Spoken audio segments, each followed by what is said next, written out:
Ibu Bapak, Saudara-saudari yang terkasih, berjumpa lagi dengan program Api Karunia Tuhan, episode ke-37.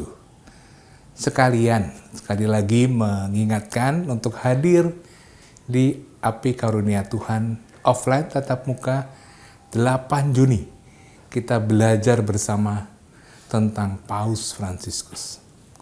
Saudara-saudari yang terkasih, secara khusus pada episode ini diperlihatkan kepada kita perjalanan rohani Rasul Petrus. Pengarang Injil Lukas menampilkan perjalanan rohani Rasul Petrus sekaligus juga menunjukkan siapa itu Mesias. Bagi pengarang Injil Lukas, Mesias yang dimaksud bukan Mesias politik, tetapi Mesias anak Allah. Kepada dirinya Tuhan berkenan. Mesias, Juru Selamat, adalah anak yang dikasihi. Itulah arti sebenarnya murid Tuhan yang belajar mengikuti Yesus, Sang Mesias, anak Allah. Selamat merenungkan, selamat berdoa, dan selamat mendengarkan.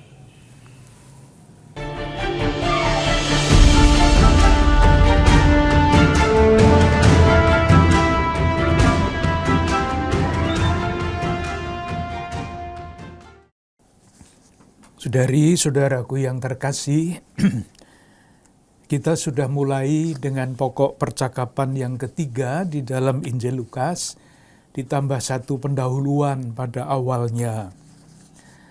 Supaya rangkaiannya bisa ditangkap dengan lebih mudah, saya ulang percakapan pertama, kedua secara sangat singkat. Di dalam percakapan yang pertama, kita mencoba untuk melukis potret Yesus berdasarkan Injil Lukas bab 4 ayat 16-30. Berdasarkan teks itu, kita mengusulkan judul yang berbeda dibandingkan dengan judul yang ada di dalam kitab suci.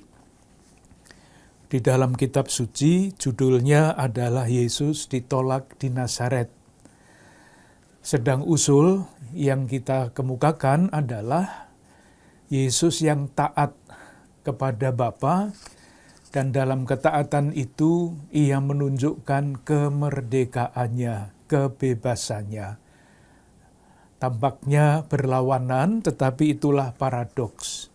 Justru di dalam ketaatan yang penuh, Yesus menampilkan diri sebagai pribadi yang merdeka. Itu yang pertama.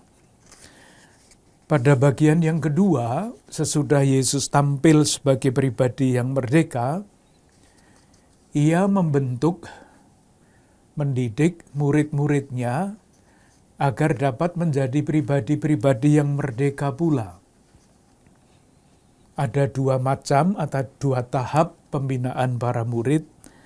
Yang pertama adalah pembinaan yang paling dasar. Kemudian bagian yang kedua adalah pembinaan lanjutan yang ditujukan khusus kepada murid-muridnya, artinya kepada ke-12 murid itu. Bagian pertama meliputi bab 4 sampai dengan bab 9. Banyak mukjizat di situ untuk menarik perhatian murid-murid itu. Sabdanya tidak banyak. Sementara pada bagian kedua yang lebih banyak adalah sabda. Dan bukan sabda yang mudah, tetapi sabda yang sulit untuk dipahami apalagi dilaksanakan. Itulah pokok pembicaraan kita yang kedua. Kita berada di dalam pokok percakapan yang ketiga. Kalau pada bagian kedua, yang dididik oleh Yesus adalah satu kelompok, namanya murid-murid. Pada bagian yang ketiga, yang ditampilkan adalah seorang murid, yaitu Simon Petrus. Kita sampai di situ dan kita akan melihat bagaimana perjalanan rohani Simon yang menjadi Simon Petrus itu di dalam Injil Lukas. Kita melihat sebagai kerangka adalah Lukas bab 5 ayat 1 sampai 11.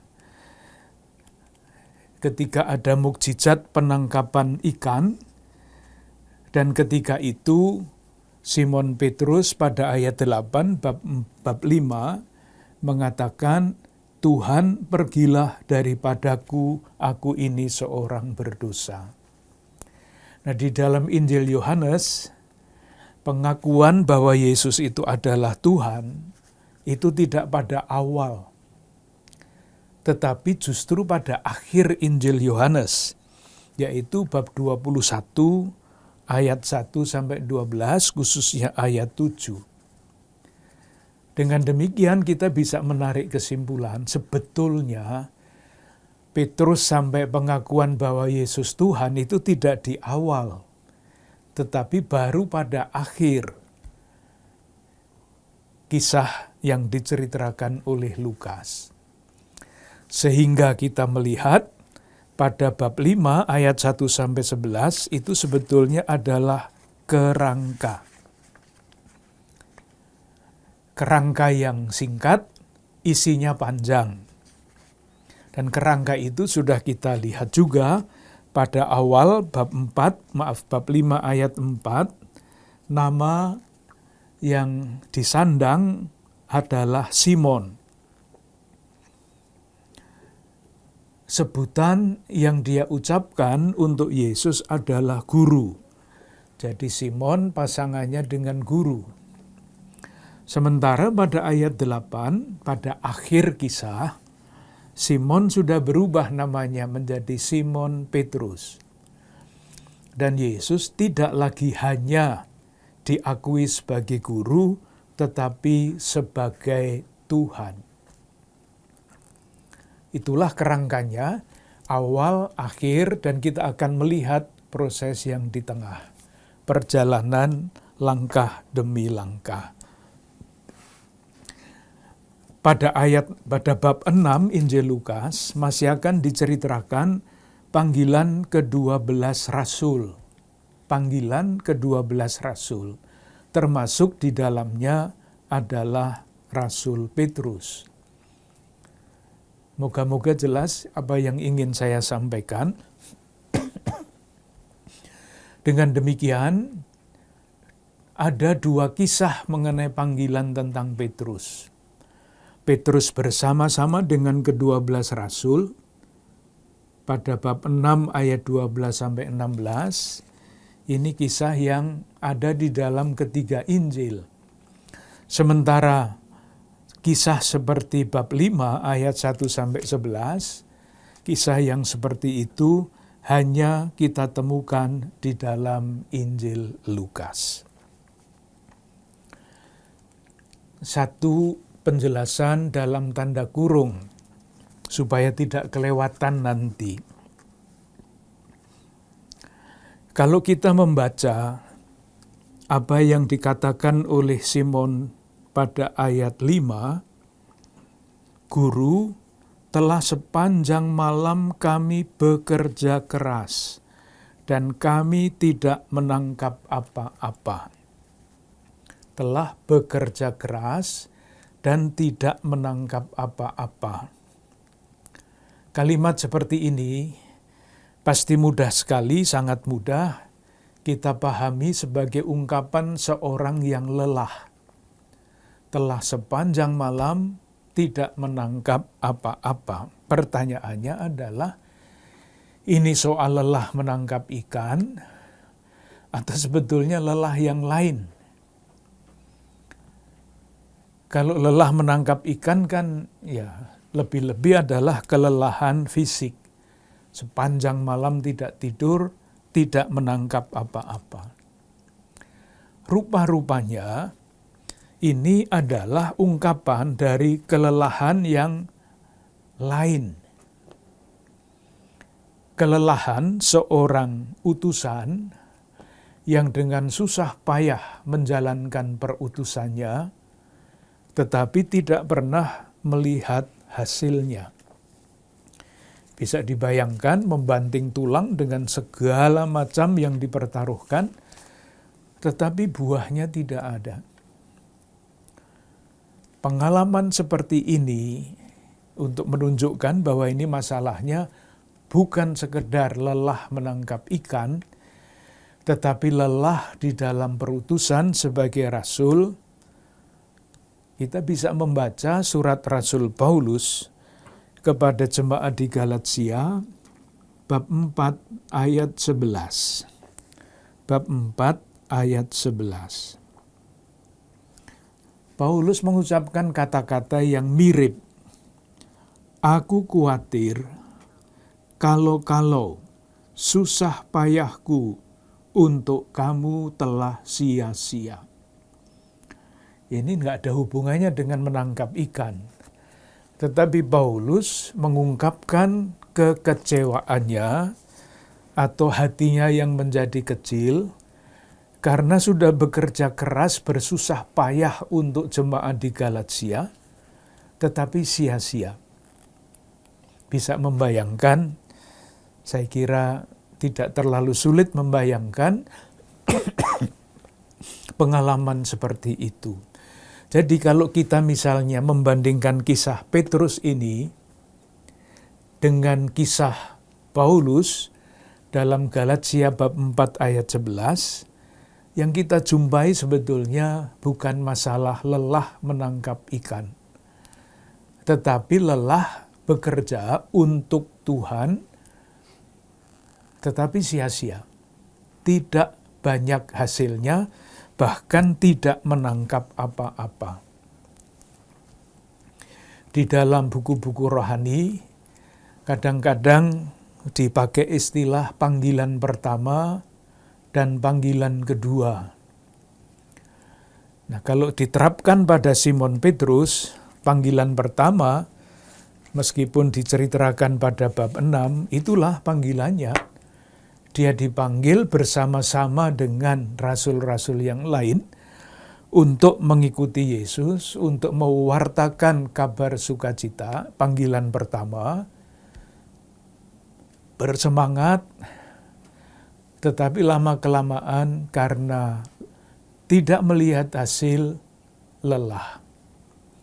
Nah, kalau orang lelah itu kan pilihannya tinggal dua, atau berhenti, atau mendapat kekuatan baru untuk melanjutkan.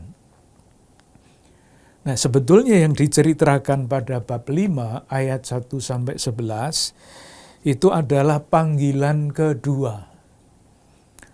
Sesudah mengalami kejenuhan, kelelahan, kekecewaan tanpa hasil, Simon ini menjadi Simon Petrus, mengalami kehadiran Tuhan dan mengatasi kelelahan dan kekecilan hati itu, kemudian dia melanjutkan dengan penuh semangat. Dia sudah sebetulnya mau menyerah, sudah pergi ke pantai, tidak ada gunanya lagi menangkap ikan. Tetapi yang istimewa adalah, tetapi karena engkau menyuruhnya, aku akan menebarkan jala juga. Jadi bangkit dari kelelahan, bangkit dari segala macam yang membuat hati kecil. Itu secara ringkas kisah panggilan kedua Simon Petrus pada bab 5 ayat 1-11. Sekarang kita lihat awal, akhir, sekarang dinamikanya di tengah-tengah. Ada beberapa teks, beberapa perikope yang ingin kita perhatikan. Singkat-singkat saja, nanti bisa dibandingkan dengan kisah-kisah di dalam Injil Markus dan Matius yang sejajar. Yang pertama, menunjukkan perjalanan rohani Petrus. Yang pertama adalah pengakuan Petrus. Pada bab 9 ayat 18 sampai 21, dilanjutkan dengan ayat 22 sampai dengan ayat 27. Pengakuan Petrus itu kita punya ceritanya di dalam Injil Matius dan Markus, sama pengakuan Petrus. Nah, sesudah pengakuan Petrus, apa yang dilakukan Yesus? Memberitahukan, menubuatkan sengsaranya. Itu ayat 22. Jadi sudah diakui Yesus itu adalah Mesias dari Allah. Lalu Yesus mengajarkan siapa sebetulnya dirinya. Anak manusia harus menanggung banyak penderitaan dan ditolak oleh tua-tua, imam-imam kepala dan ahli-ahli Taurat, lalu dibunuh dan dibangkitkan pada hari ketiga. Di dalam Injil Markus, kita coba lihat, banding-bandingkan ya, sekadar untuk membiasakan diri membandingkan dengan kisah-kisah yang lain. Pemberitahuan tentang penderitaan itu, yang pertama, ada pada bab 8.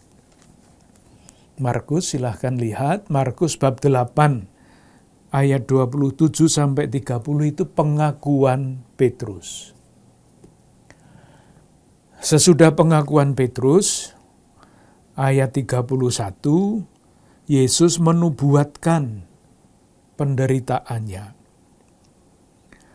Reaksi Petrus bagaimana? Menurut Injil Markus dan Matius sama. Markus bab 8 ayat 32. Hal ini dikatakannya dengan terus terang, tetapi Petrus menarik Yesus ke samping dan menegur dia.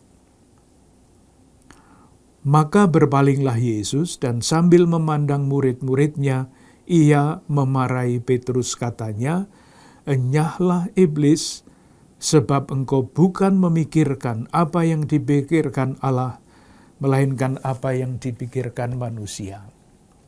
Ini Petrus menurut Markus. Petrus menurut Lukas tidak seperti itu. Petrus tidak menegur Yesus. Yesus tidak mengatakan kepada Petrus, "Enyahlah iblis." Tidak ada itu semua. Jadi kalau bacaannya diambil dari Injil Lukas, lalu pengkhotbah bercerita mengenai Petrus yang ditegur Yesus, itu artinya bukan membaca Injil Lukas, tapi membaca pikirannya sendiri. Maka kita bertanya, kenapa Lukas tidak menceritakan Petrus yang menegur Yesus dan ditegur sebagai iblis itu? Nah, itulah jawabannya yang biasa adalah karena Lukas ingin menampilkan wajah murid-murid yang berbeda dibandingkan dengan wajah murid-murid yang ditampilkan baik oleh Markus maupun oleh Matius.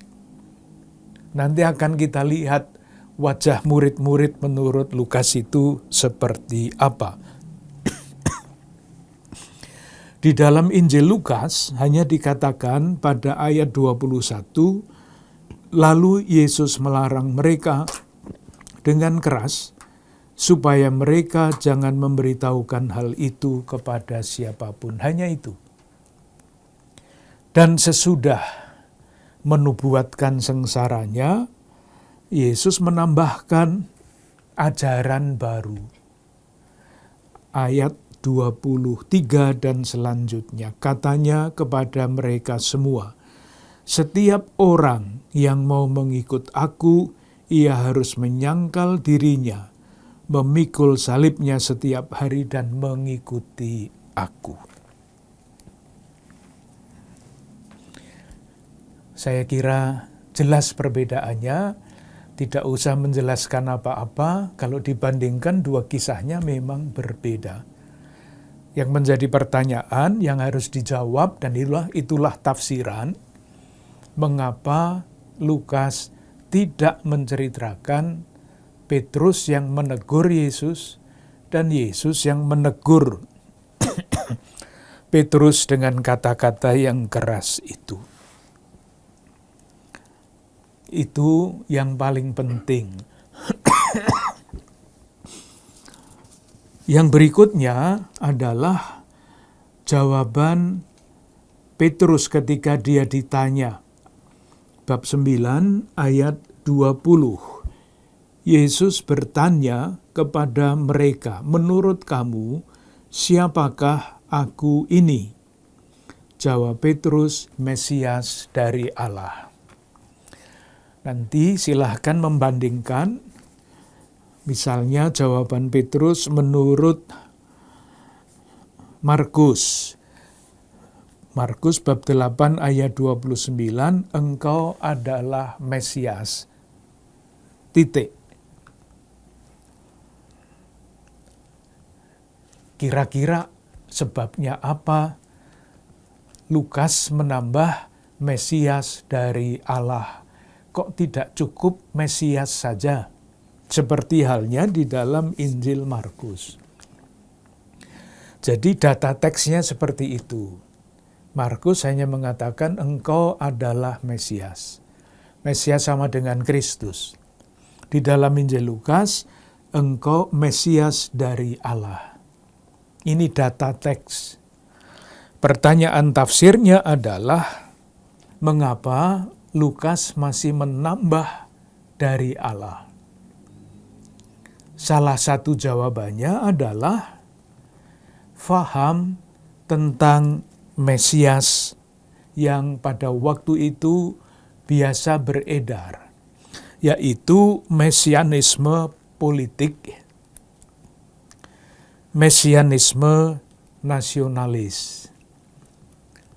Dengan latar belakang Perjanjian Lama, yang dinanti-nantikan oleh umat Allah adalah Mesias yang akan membebaskan bangsa Israel, umat pilihan dari penjajahan Roma. Itu yang namanya mesianisme politik, mesianisme nasional. Nah, kalau kita membaca Injil Markus, engkau adalah Mesias, sebetulnya secara spontan, Mesias politik itu mestinya. Itulah sebabnya Yesus melarang untuk berbicara mengenai hal itu. Sementara kalau jawabannya Petrus menurut Lukas, Mesias dari Allah, lalu mesianisme yang politik dan nasionalis itu sudah direlativir. Ini bukan Mesias dalam arti yang biasa.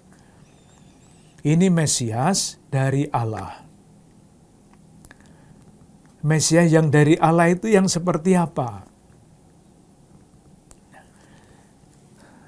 Lalu kita harus mencari di dalam Injil Lukas, tidak di dalam Injil lain, adakah teks-teks di dalam Injil Lukas yang sudah menyebut Yesus itu sebagai Mesias, sebagai Kristus. Bukan Mesias yang politik itu, tetapi Mesias yang lain. Coba kita lihat ayat-ayat ini. Injil Lukas, bab 1, ayat 32 sampai 33.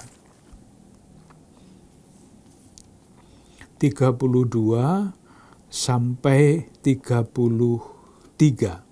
Lukas bab 1. Ia akan menjadi besar dan akan disebut Anak Allah yang Maha Tinggi. Dan Tuhan Allah akan mengaruniakan kepadanya tahta Daud bapa leluhurnya. Dan ia akan menjadi raja atas kaum keturunan Yakub sampai selama-lamanya, dan kerajaannya tidak akan berkesudahan. Kita melihat di sini sebutan oleh malaikat bahwa Yesus adalah anak Allah. Sama dengan pengakuan Petrus, Mesias dari Allah. Ini yang mengakui atau yang mengatakan bahwa Yesus adalah anak Allah adalah malaikat. Bab 2 ayat 11.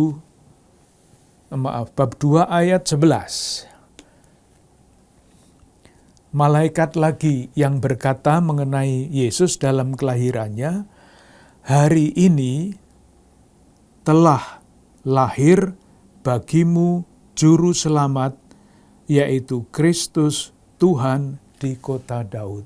Kristus. Jadi sudah ada pengakuan-pengakuan seperti itu sebelumnya. Yang ini, yang 2 tadi oleh malaikat. Oleh yang lain, siapa yang lain itu? Simeon misalnya, bab 2.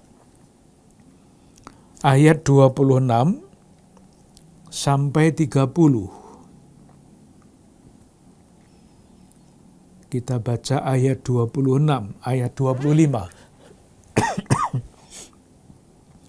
Adalah di Yerusalem seorang bernama Simeon. Ia seorang yang benar dan saleh yang menantikan penghiburan bagi Israel.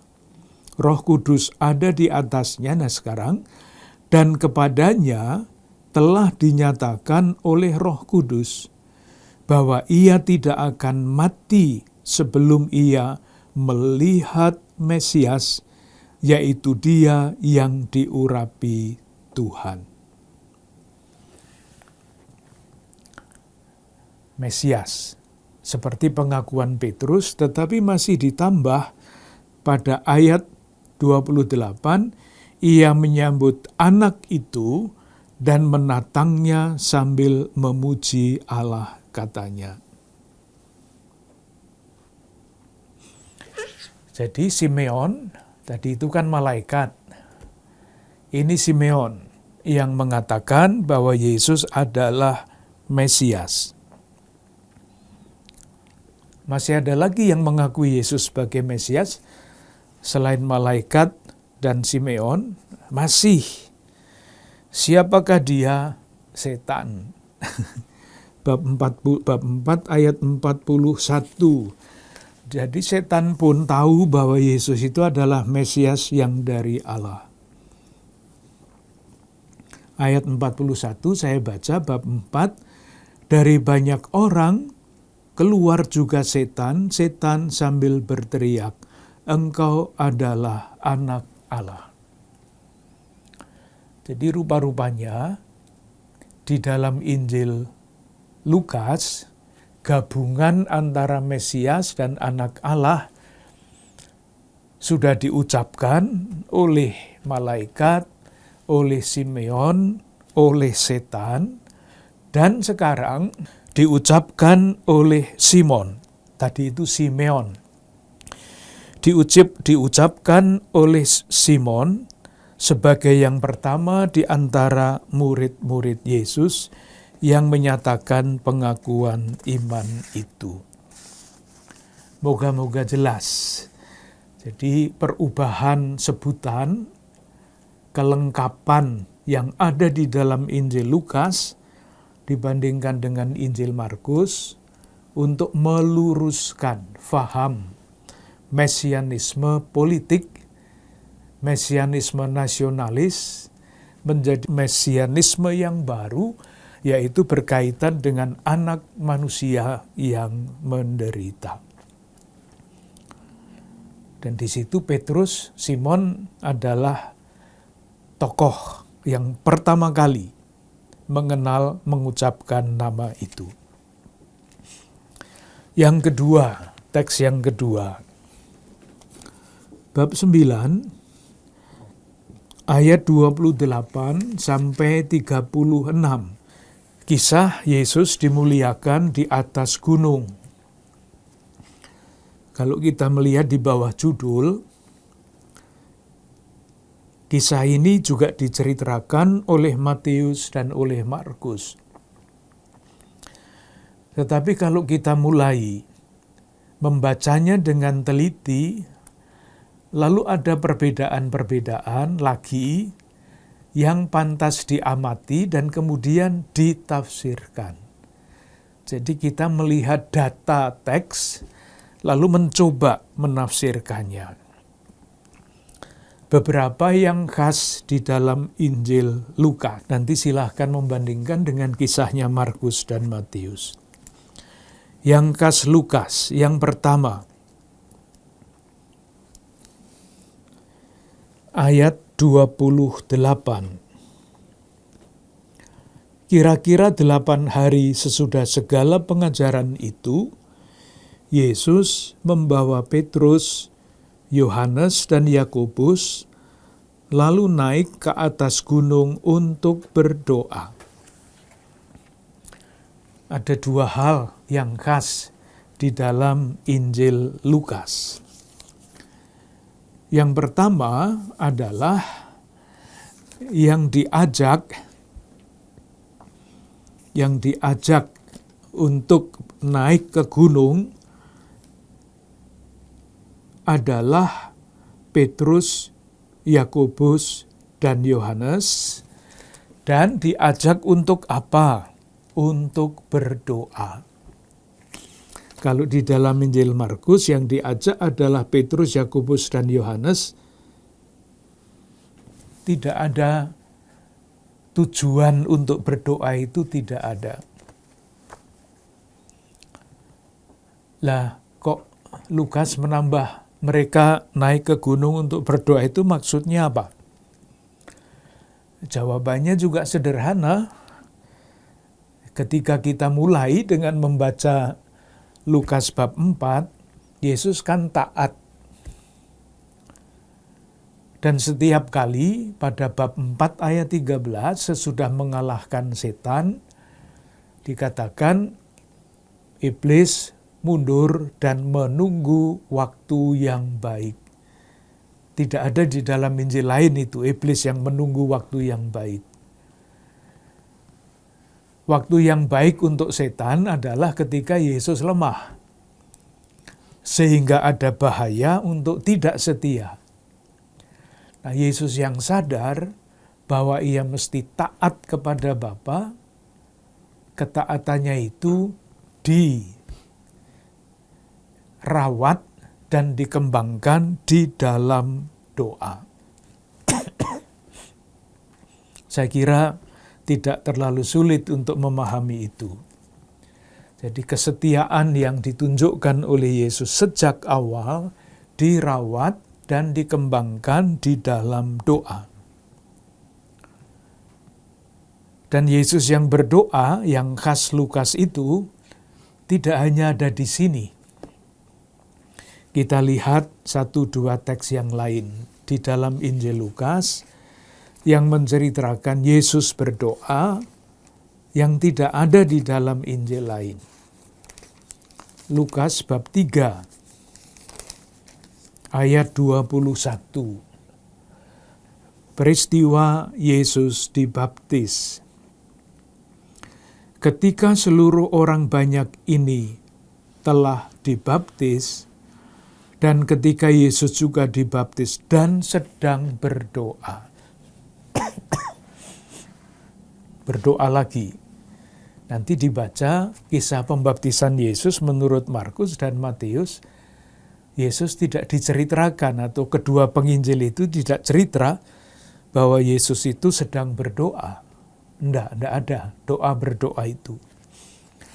Satu lagi, supaya jadi 3.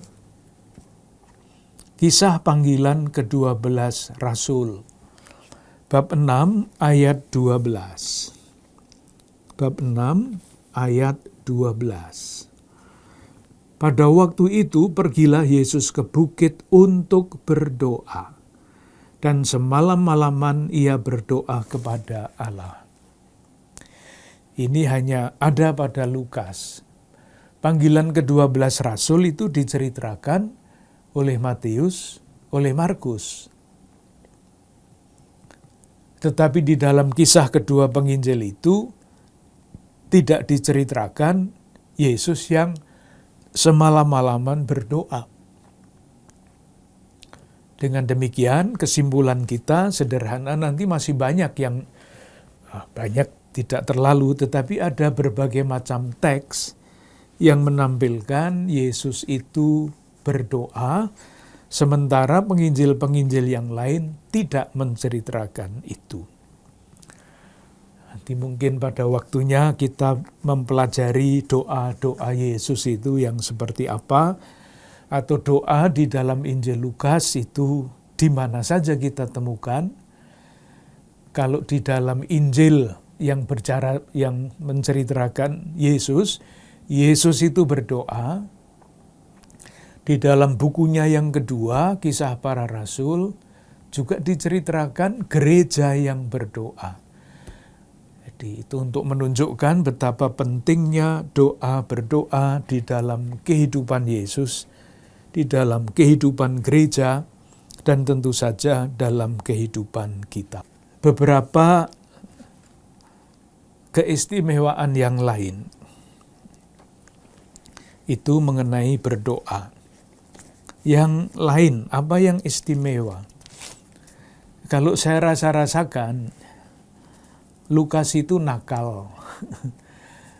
Artinya, dengan caranya yang semacam lelucon, mau menunjukkan bahwa Petrus itu memang baru pada awal, belum sampai kepada puncak, belum sampai kepada puncak pengakuan. Dari mana itu disimpulkan? Mari kita lihat urut-urutan peristiwa. Ayat 29.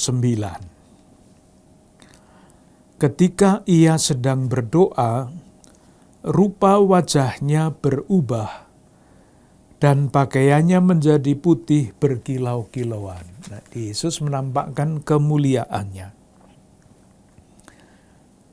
Itu yang pertama. Lalu yang kedua, ayat 31. Mulai ayat 30. Dan tampaklah dua orang berbicara dengan dia, yaitu Musa dan Elia. Keduanya menampakkan diri dalam kemuliaan dan berbicara tentang tujuan kepergiannya yang akan digenapinya di Yerusalem. Disilahkan membayangkan adegan kisahnya.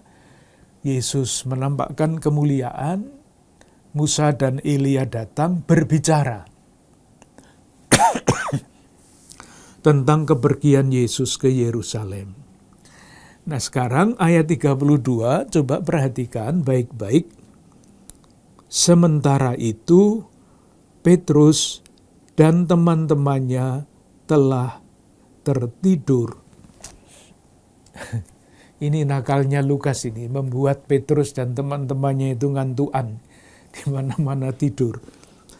Dan ketika mereka terbangun, mereka melihat Yesus dalam kemuliaannya, dan kedua orang yang berdiri di dekatnya.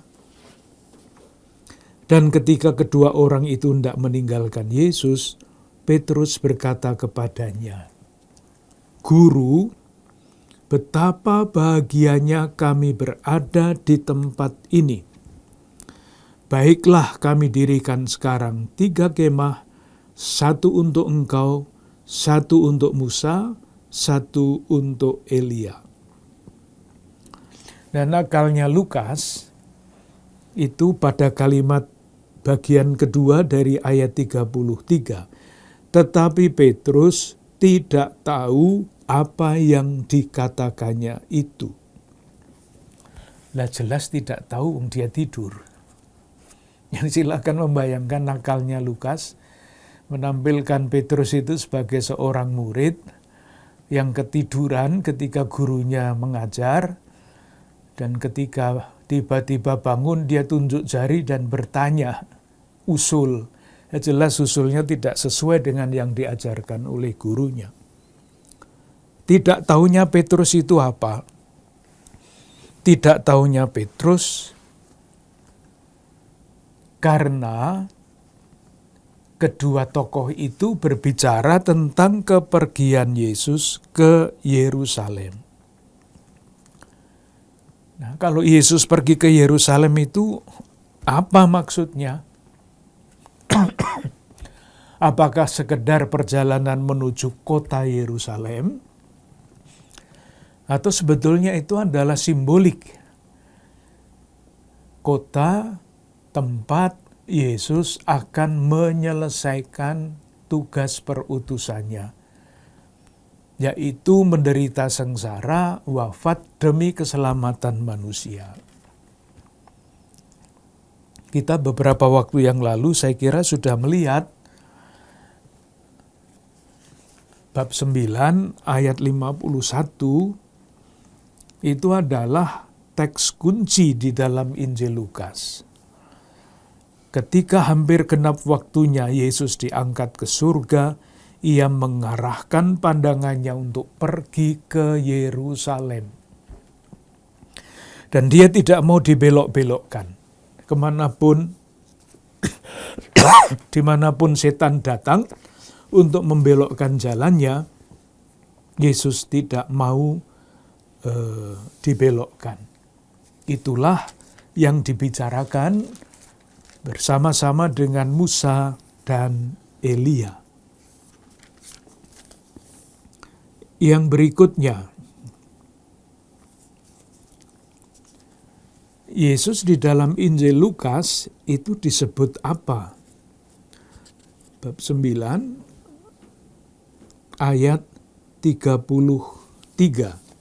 Bab 9 ayat 33.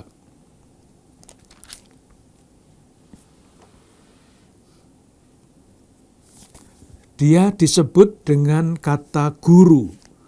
Guru, betapa bahagianya kami berada di tempat ini. Di dalam Injil Markus, Markus bab 9 ayat 5, kata Petrus kepada Yesus, Rabi, betapa bahagianya kami di tempat ini. Coba kita lihat di dalam Injil Matius. Matius bab 17. Di dalam peristiwa itu, Yesus disebut apa? Dimuliakan di atas gunung. Bab 17 ayat 4. Kata Petrus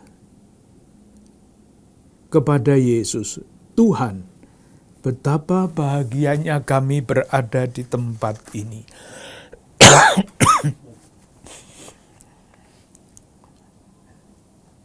Rabi dan guru itu sama. Jadi Lukas hanya menerjemahkan kata rabi menjadi guru. Tetapi di dalam Injil Matius, Yesus disebut sebagai Tuhan. Sudah berbeda lagi karena Tuhan itu nanti baru akan datang pada bagian yang paling akhir di dalam Injil Lukas. Kata-kata yang dari surga itu bunyinya juga berbeda. Ayat 35. Maka terdengarlah suara dari dalam awan itu yang berkata, inilah anakku yang kupilih, dengarkanlah dia. Inilah. Kalau mengatakan inilah, itu artinya yang berbicara itu berkata-kata dengan pihak ketiga. Pihak ketiga ditunjuki, inilah anak yang kukasihi. Dengarkanlah dia. Jadi kata-kata itu ditujukan kepada ketiga murid itu. Jadi indikatif, menunjukkan. Saya kira kita bisa langsung ingat akan kata-kata yang serupa ketika Yesus dibaptis. Silahkan lihat bab 3 ayat 22. Dan terdengarlah suara dari langit, Engkaulah anak yang kukasihi, kepadamulah aku berkenan. Beda. Ketika Yesus dibaptis, suara dari langit berbicara dengan Yesus. Engkaulah anak yang kukasihi. Di dalam peristiwa Yesus dimuliakan di atas gunung, suara itu berbicara kepada ketiga rasul itu. Petrus, Yakobus, dan Yohanes. Inilah anak yang kukasihi, kepadanyalah aku berkenan. Inilah anak yang kupilih, dengarkanlah dia. Kira-kira maksudnya apa itu? Kok yang satu inilah anak yang engkaulah anak yang kukasihi, yang lain inilah anak yang kupilih. Itu data, lalu data itu mesti ditafsirkan. Kira-kira tafsirannya bagaimana? Pernyataan dari langit kepada Yesus, engkaulah anak yang kukasihi, inilah yang secara dasariah disebut berkat. Mungkin baik kalau kita lanjutkan sedikit mengenai itu. Berkat. Kalau seorang mengatakan kepada, atau seorang minta supaya mohon diberkati, lalu dahinya diberi tanda salib, ya itu memang berkat. Tetapi sebetulnya yang paling penting dari kata berkat itu adalah ketika seseorang yang diberkati mendengar kata-kata yang meneguhkan. Coba kalau seorang bapak atau seorang ibu berkata kepada anaknya, engkaulah anak yang kukasihi. Inilah yang namanya berkat. Saya biasa menjelaskannya dengan meminjam kata-kata bahasa asing, bahasa Latin.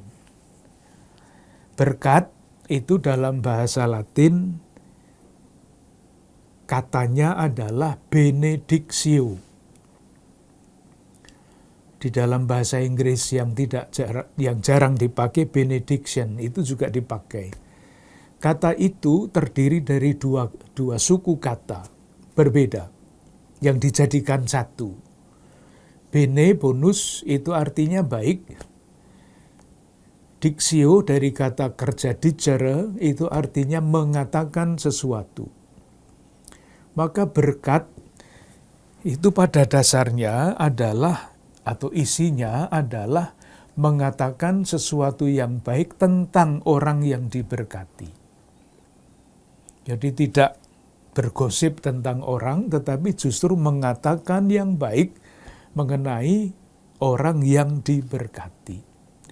Nah, pada waktu Yesus dibaptis, kata-kata dari langit itu mengatakan, engkaulah anak yang kukasihi. Bukan main peneguhan yang ada di balik kata-kata yang biasa kita dengarkan itu.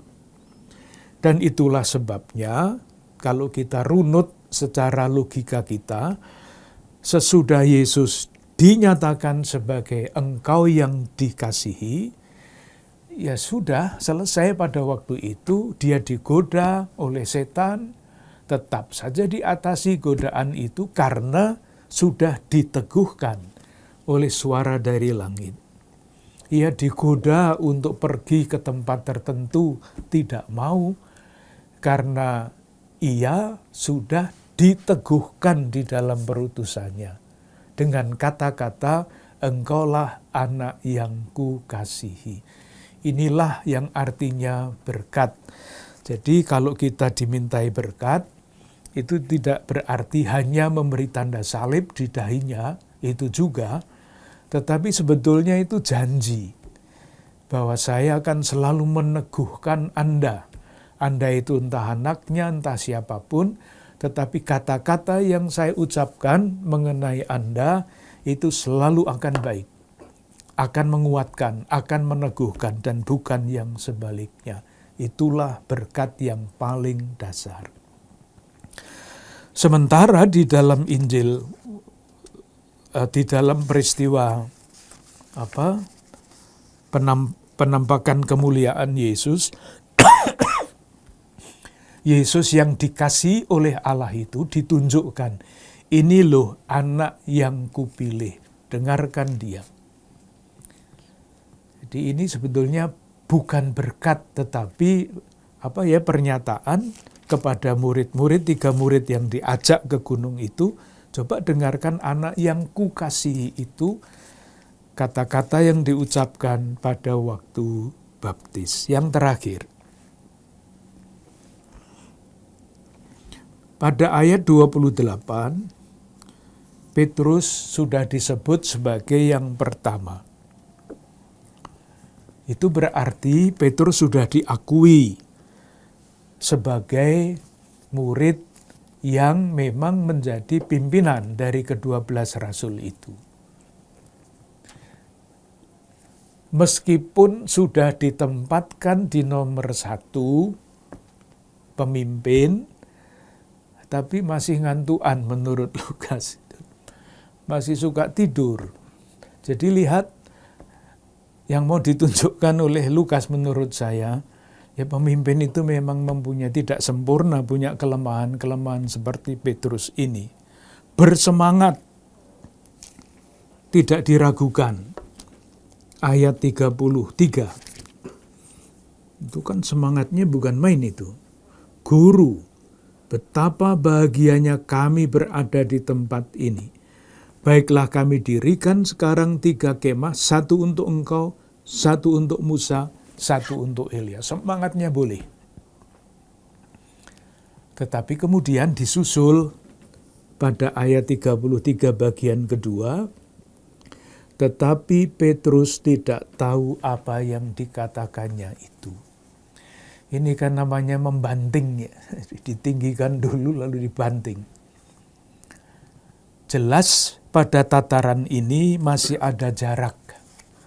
Jarak mental, jarak rohani antara Yesus yang diikuti oleh Petrus dan Petrus sendiri yang mencoba mengikuti Yesus tetapi belum bisa meninggalkan cara berpikirnya sendiri. Nanti kita lanjutkan dalam percakapan berikutnya beberapa teks lagi yang berkaitan dengan Petrus. Terima kasih.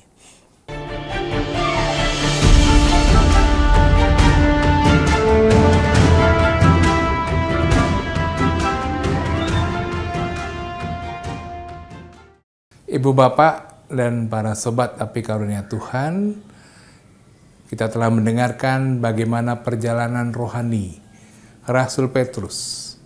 Sekaligus daripadanya kita belajar mengenal Mesias Sang Anak Allah.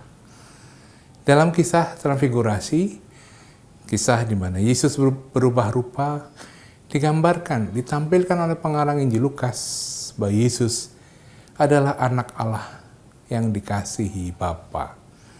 Kepadanya lah kita mendengarkan dan taat. Semoga dalam keseharian kita boleh mengalami peneguhan dari Tuhan sendiri. Kita mohon berkat Tuhan. Semoga saudara-saudari sekalian beserta keluarga dan komunitas senantiasa dibimbing, dilindungi, dan diberkati oleh Allah yang Maha Kuasa, Bapa, Putra, dan Roh Kudus. Amin.